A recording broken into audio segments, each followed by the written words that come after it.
Hello, this video is an overview of my new book, The Pianist's Guide to Historic Improvisation. And what I'd like to do today is explain what this is, what the book's about, who it's for, and what you need to know in order to engage with the materials in here, and then just an overview of what we cover. So first of all, what this is about is learning the ability to sit down at the piano or any other keyboard and make up music on the spot that is legitimate in its historic style. It will follow the same harmonic rules. It will have the same kind of patterns and figurations as real music from primarily the 18th century. It will sound like real classical music because it's made from the same ingredients that real classical music is made for. Who it's for? It's for conservatory students, undergraduate and graduate, professors, professional musicians, and educated amateurs. And really, even at a graduate level, there's enough in here to keep, I think, a graduate student busy for probably 2 years. So I don't think you'll run out of stuff to do real quick. What do you need to know? You need to be able to be moderately fluent at the instrument, playing in bass and treble clefs, comfortable with a variety of keys, not just C major, and moving up and down the keyboard. And then you need to have an understanding of basic theory terminology. This is not a real pointy-headed, nerdy, geeky theory treatise at all. I talk like a normal person to normal people, and I try not to make you feel stupid by using terms you don't understand. But you will be much happier if you've already been introduced and are very familiar with the idea of the scale, major and minor scales in all their forms, modulation, harmonic analysis, and things like tonic and dominant functions. And if you know those, everything else will be pretty much fine. Now, an overview of the book. What's in it? First of all, we start with a thing called figuration prelude, and that's just pieces like this.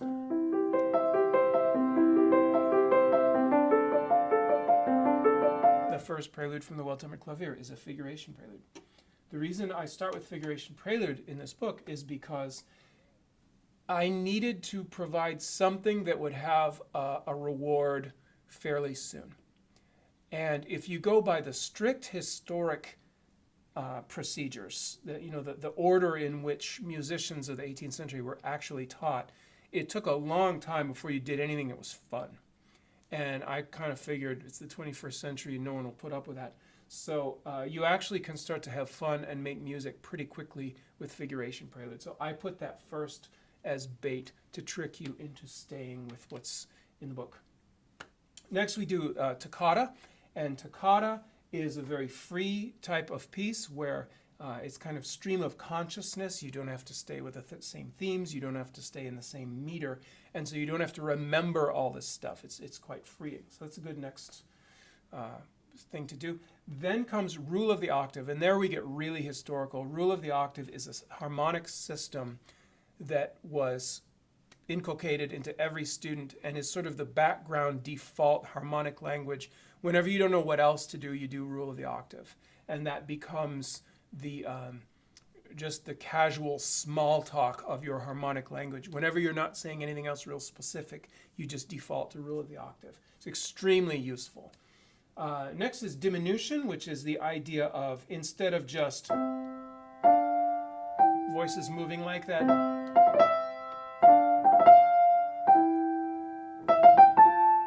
where we fill in those small connecting notes that start making it sound really baroque. So we talk about all kinds of procedures of diminution. The next chapter is on how to construct a set of variations over a repeating harmonic pattern. Then we look at the kind of lyrical style where you have something in the left hand,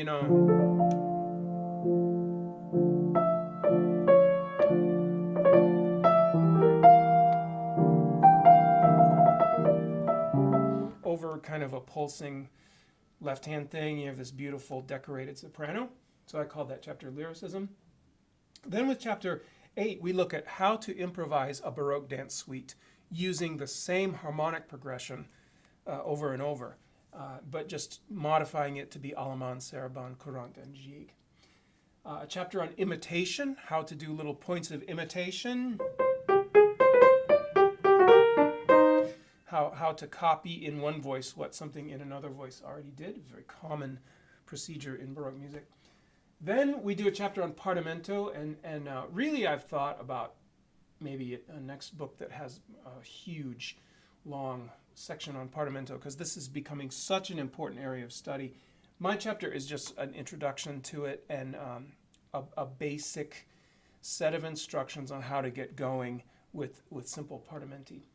The Partimento was the centerpiece of the Italian conservatory tradition in harmonic and contrapuntal training.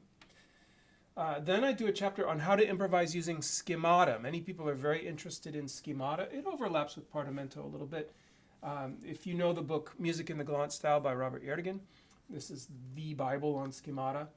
And I kind of lay out how you could, for example, generate some simple pieces like minuets just using templates with schemata. And then some suggestions for further study. The book also runs in tandem with 2 online resources. One is the Historic Improvisation Discussion Forum, and you can get to that from my website. And we have, it's like a regular bulletin board discussion forum. You can register for that and chat with people on there. And the other is Improv Planet, which is a subscription school of online historic improvisation. And it is the largest collection of video instruction in historic improvisation for keyboard in the world.